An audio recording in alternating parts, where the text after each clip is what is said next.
Assalamualaikum warahmatullahi wabarakatuh. Perkenalkan, nama saya Sri Utami, NIM 11201065, kelas MA20 C09. Pada kesempatan kali ini, saya akan menceritakan atau sharing terkait dengan critical thinking atau kita sering mendengarnya dengan istilah berpikir kritis. Untuk informasi tambahan, saya membuat video ini dengan tujuan untuk mendapatkan nilai dari Bapak Muhammad Eksan, yaitu selaku dosen pengampu mata kuliah Critical Thinking and Problem Solving. Sebelumnya saya ingin mengucapkan terima kasih kepada beliau karena dengan adanya tugas besar ini, saya jadi punya ruang atau wadah untuk sharing ke teman-teman terkait dengan wawasan yang saya ketahui tentang berpikir kritis atau critical thinking. Langsung saja ke pembahasan terkait dengan berpikir kritis. Berpikir kritis dapat dimaknai dengan kemampuan untuk berpikir secara lebih rasional, sehingga ketika kita akan mengambil keputusan, itu diambil secara lebih matang karena semua didasari atas analisis-analisis yang dilakukan. Berpikir kritis sering kita temui atau sering kita pakai bahkan dalam kehidupan sehari-hari pada saat kita sekolah, pada saat kita kuliah, kerja, atau dalam kehidupan sehari-hari sekalipun. Sebagai contoh, ketika kita mendapatkan banyak informasi bahwa COVID-19 itu sudah hilang dari dunia, kita mendapat informasi dari banyak teman, dari banyak tetangga rumah, atau dari keluarga kita sendiri bahkan, sehingga kita refleks ingin membagikan juga informasi tersebut karena banyak sekali yang menginformasikan. Padahal itu belum tentu benar karena informasi tersebut hanya perihal angka, yaitu banyak yang menginformasikan, belum tentu itu fakta. Ketika orang yang terbiasa berpikir kritis, maka ia akan mencari informasi terkait dengan apakah COVID-19 itu sudah benar-benar hilang atau belum. Apakah itu merupakan fakta atau hanya isu-isu saja yang ada di masyarakat. Ketika kita terbiasa untuk berpikir secara kritis, ini akan mendorong kita untuk tidak mudah percaya terhadap informasi yang kita dapat dan selalu menyaring apakah informasi tersebut adalah informasi yang benar atau salah. Sehingga secara tidak langsung kita sudah melakukan proses belajar untuk tidak mudah ditipu oleh orang lain karena kita selalu melakukan analisis atas kebenaran sebuah informasi dan sebagainya. Nah, lalu bagaimana sih caranya untuk bisa berpikir secara kritis?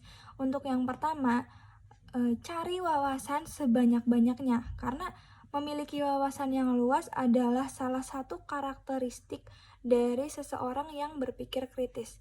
Ketika kita punya wawasan yang banyak, tentu akan ada pertimbangan-pertimbangan baru ketika kita mendapatkan informasi dari orang lain. Kita tidak akan mudah percaya, akan menganalisa terlebih dahulu, kemudian baru mengolah bagaimana ketika informasi tersebut ternyata merupakan fakta ataupun hanya isu saja. Kemudian yang kedua adalah biasakan diri untuk selalu berpikir secara terbuka. Ketika kita berpikir secara kritis, itu tidak menjamin kita selalu benar. Ada kalanya kita mengalami kesalahan dalam mengambil kesimpulan, keputusan, ataupun apapun itu terkait dengan informasi yang kita dapatkan. Ketika ada seseorang yang berpendapat, sebaiknya didengarkan dahulu, sebaiknya kita terbuka menerima pendapat tersebut. Ketika pun ternyata pendapatnya itu dari orang lain tersebut ternyata salah, ya tidak apa, it's okay, itu bisa menjadi tambahan informasi untuk kita di masa yang akan datang untuk menjadi bahan pertimbangan-pertimbangan yang berikutnya. Kalaupun ternyata orang lain tersebut yang benar, ternyata kita yang salah, nah itu bisa menjadi bahan belajar untuk kita lebih legowo, lebih mudah untuk menerima pendapat orang lain. Intinya jangan tertutup, tapi terbukalah kepada orang lain, terutama yang memberikan pendapat, masukan, nasihat, atau apapun itu. Kita harus terbuka agar proses berpikir kritisnya kita itu lebih matang dan lebih dewasa. Jadi itu tips-tipsnya. Bisa kita buat kesimpulan bahwa berpikir kritis ini bisa kita aplikasikan dalam kehidupan sehari-hari ketika kita mendapatkan informasi, ketika akan mengambil keputusan, baik itu keputusan kecil ataupun keputusan-keputusan besar, seperti kita akan sekolah di mana, kuliah di mana, bekerja di bidang apa, apakah kita akan membuat sebuah bisnis apa, bagaimana resikonya. Ketika kita berpikir kritis, kita dimudahkan untuk mengambil langkah yang insya Allah benar, karena kita sudah melakukan banyak analisis, melakukan pencarian informasi terkait apa yang akan kita lakukan ke depannya. Jadi sebaiknya untuk teman-teman, biasakanlah diri untuk berpikir kritis agar kita tidak mudah ditipu oleh orang lain, agar kita menyebarkan informasinya itu yang benar, agar kita mengambil keputusan lebih matang dan tidak mengambil langkah yang salah.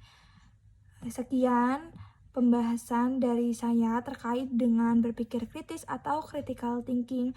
Mohon maaf apabila mungkin dalam pembahasan tadi ada sesuatu yang kurang berkenan atau ada kesalahan penyebutan kata ataupun frasa.